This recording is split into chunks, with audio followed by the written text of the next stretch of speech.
Olá pessoal, tudo bem? Sejam bem-vindos a mais um vídeo do canal. Essa é a aula número 11 sobre o que é o tempo. E eu queria convidar você que não é inscrito a se inscrever, deixar o gostei, interagir, deixar um comentário para que a gente possa aprender conjuntamente sobre esse tema tão instigante, tão complexo.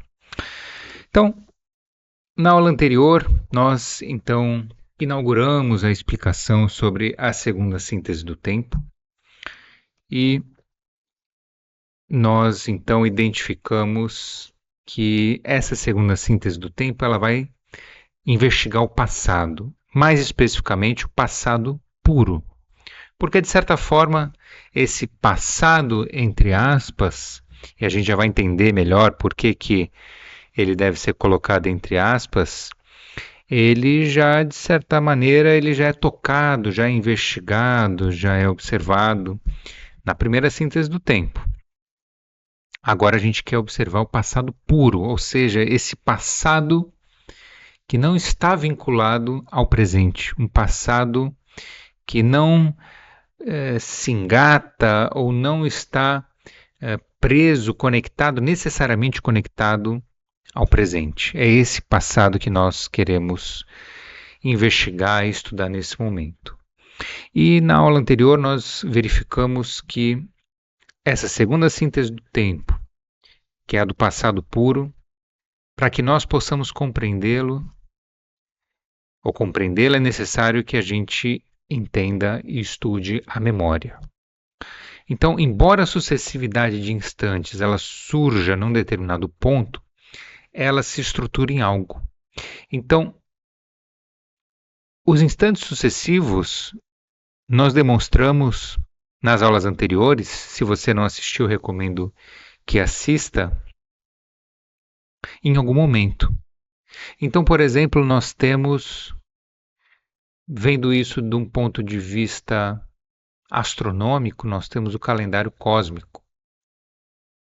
E a partir dali surgiu o que nós entendemos de espaço-tempo de um ponto de vista cósmico.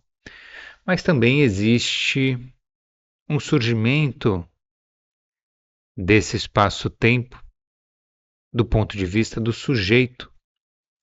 Se a gente compreender o início da existência ou da vida de alguém, de uma pessoa, a gente pode ver que essa vida ela tem um início.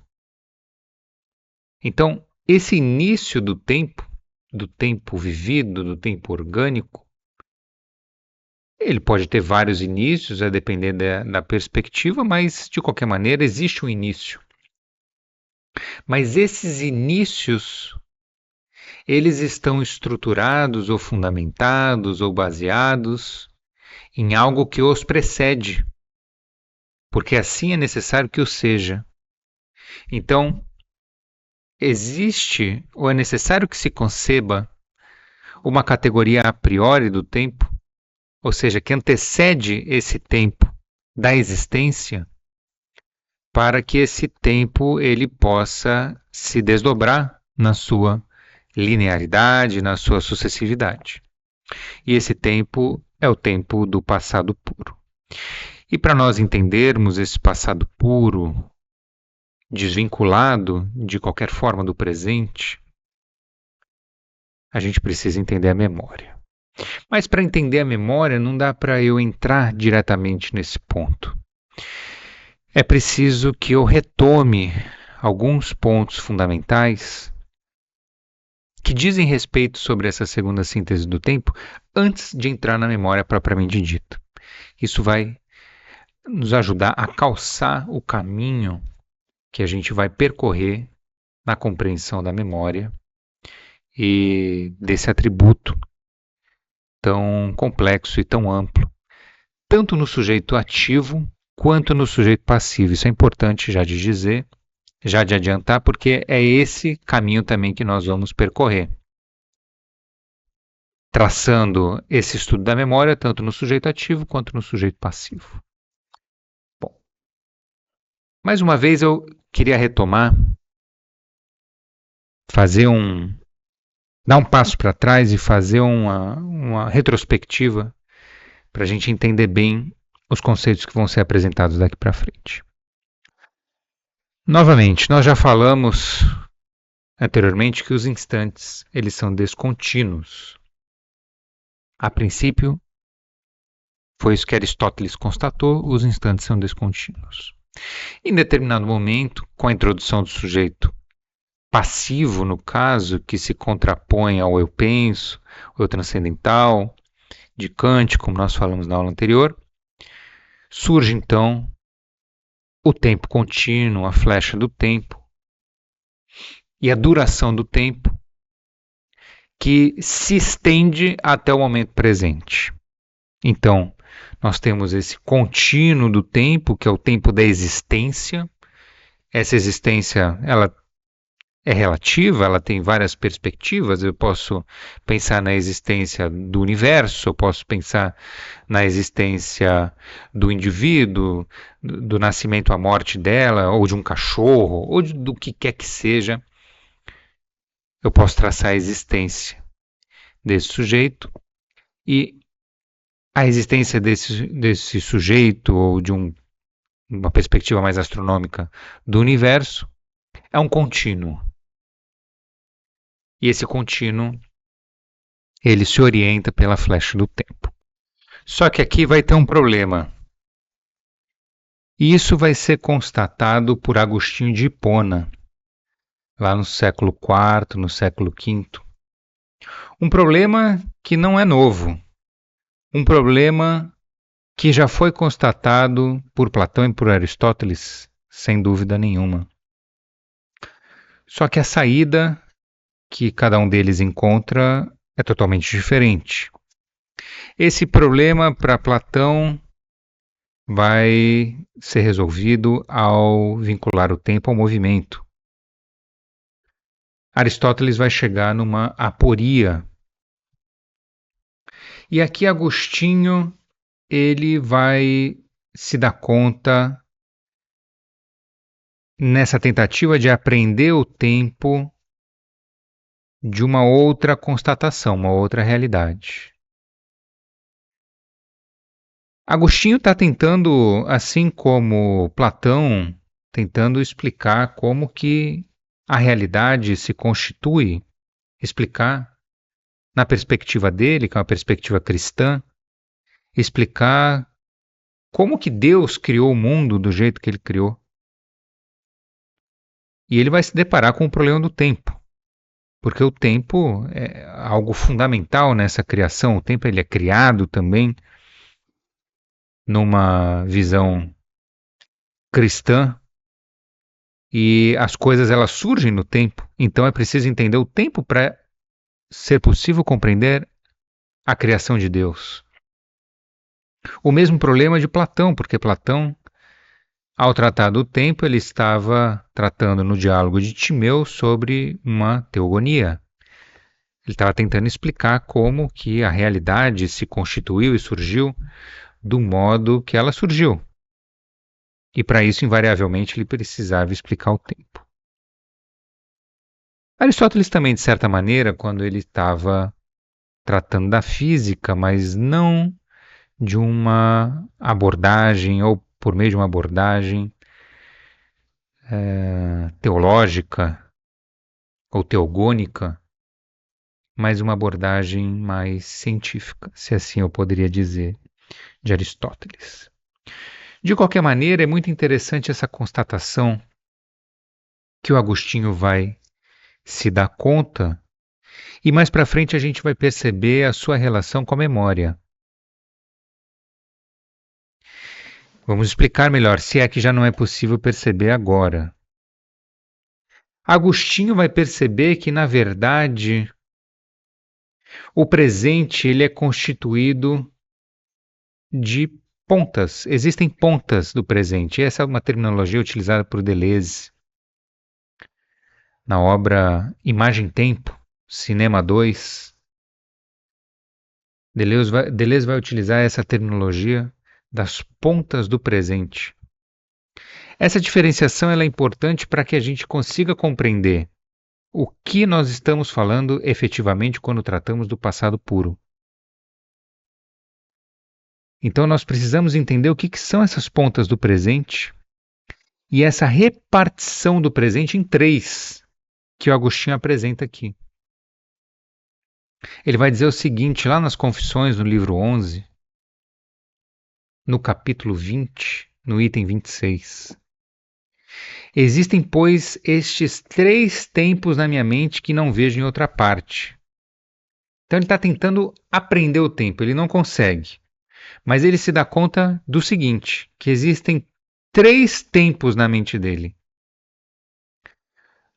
A primeira parte é a lembrança presente das coisas passadas. A segunda é a visão presente das coisas presentes. E a terceira é o que ele chama de esperança presente das coisas futuras. E ele conclui: se me é lícito empregar tais expressões, vejo então três tempos e confesso que são três. Ele tem um temor reverencial por Deus. Ele não ousa apresentar a criação divina de uma maneira deturpada. Então, Agostinho ele tem muita dificuldade ao tentar explicar o tempo, que é uma criação de Deus. Então, ele vai, nesse sentido, se arriscando explicar algo que é extremamente complexo. E ele faz isso cheio de cuidados, cheio de dedos. Então, ele arrisca dizer que, se Deus lhe permite, ele arrisca dizer que, na verdade, quando ele tenta apreender o tempo presente, ele constata que existem três dimensões. Esse é um termo que Deleuze utiliza também. Existem três dimensões no presente, que depois vem a ser chamado presente do passado, presente do presente e o presente do futuro. Então vamos ver como é que isso fica na nossa linha do tempo. Vamos imaginar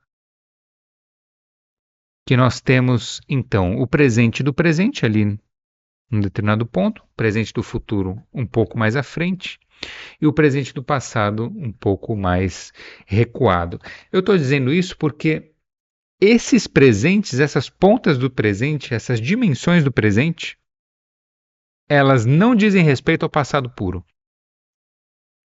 Por isso, essa diferenciação é muito importante. Nós ainda estamos tratando do presente e não da segunda síntese do tempo, quando nós falamos das pontas do presente. Então essa diferenciação é muito importante, mas ainda tem um outro ponto que eu quero questionar. E ali eu coloco uma interrogação para perguntar: isso é o passado? O que está nessa linha do tempo sucessiva é o que nós chamamos de passado, aqui do ponto de vista deleuziano? Não, não é. A resposta é essa. E a gente vai ver isso das próprias palavras do Deleuze. Ele vai dizer o seguinte no Diferença e Repetição, na página 123. O passado não é o antigo presente, mas o elemento no qual este é visado. Então aqui Deleuze introduz algo que não é nem o presente do passado, é algo que ele chama de antigo presente. Então é algo que está em outro ponto dessa sucessividade. E aqui ele acrescenta o antigo presente para ser representado, assemelha-se ao atual e se dissocia em presentes parcialmente simultâneos de durações muito diferentes, contíguos, assim uns aos outros, em última análise, contíguos ao atual. Ora, se eles são contíguos ao atual, eles estão nessa linha da sucessividade. E, portanto, ainda não estamos falando do passado puro quando nós falamos dos antigos presentes. Então nós temos 4 níveis aqui, vamos chamar assim. O primeiro é o presente do presente. Aquele presente em que nós somente intuímos, nós não somos capazes de perceber. Quando ele chega para nós, já chega atrasado. Por isso que é o presente lembrado, como nós falamos, é o presente das representações, mas é o presente mais imediato, vamos dizer assim. É o presente da vida, propriamente dita. Na segunda dimensão, o presente do passado, que é um outro instante nessa linha do tempo, que se correlaciona com o presente do presente para permitir a duração. E isso a gente faz através da memória. E aqui já começa a entrar um pouco da compreensão da memória. O presente do presente é o que nós vivemos e nós intuímos. Nós não conseguimos captá-lo. O que nós captamos efetivamente por meio das representações já é o presente do passado. E a união desses presentes já forma uma mínima duração e permite a união desses instantes que então possibilita a percepção unificada da realidade. Mas tem também o presente do futuro, que são essas antecipações que são feitas com base no passado, claro, essas previsões, mas isso já está demonstrado pela neurociência de que o nosso cérebro ele trabalha com antecipações também. Então, esse jogo entre representações do presente e do passado e antecipações, expectativas do presente e do futuro é o que constitui, esses mínimos instantes é o que constitui esse presente vivido. Então essas pontas do presente, embora já tenha toques do passado aí, ainda não corresponde ao passado. Mas existe também uma quarta dimensão, a terceira dimensão seria presente do futuro, e a quarta dimensão o antigo presente, que ainda não é o passado puro. Ele ainda, por se inserir nessa linha de sucessividade de instantes, ele ainda não diz respeito propriamente à segunda síntese do tempo. Ele se constitui na nossa memória, ele é gravado na nossa memória e ele é recuperado por meio de representações também. É o que o Deleuze está falando. E é efetivamente o que acontece. Mas a grande contribuição do Deleuze é compreender que esse presente do passado e esses antigos presentes não são o passado puro. O passado puro, ele ainda se encontra fora ou por trás, além desse esquema. Então, é com base nessa compreensão que a gente vai tentar compreender a memória. Então, a memória ela tem essa distribuição conforme esses aspectos do passado. Então, nós temos aspectos do passado que estão, num primeiro plano aqui, diretamente relacionados com o presente, estão vinculados ao presente, não estão separados de tal maneira que possam ser considerados puros passados ou passados puros. estão vinculados, estão, de certa forma, manchados por algo do presente. Esses aspectos do passado são o presente lembrado, as pontas do presente e o presente antigo. Aqui o presente lembrado, né, seria a representação do presente do presente.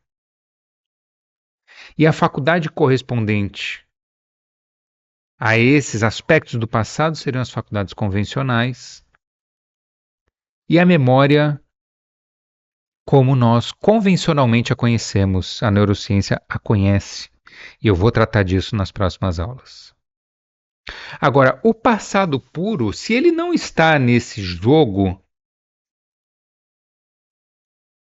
de sucessividades e de faculdades convencionais, e fora de todos esses aspectos que foram mencionados, logo ele está num plano das faculdades transcendentais.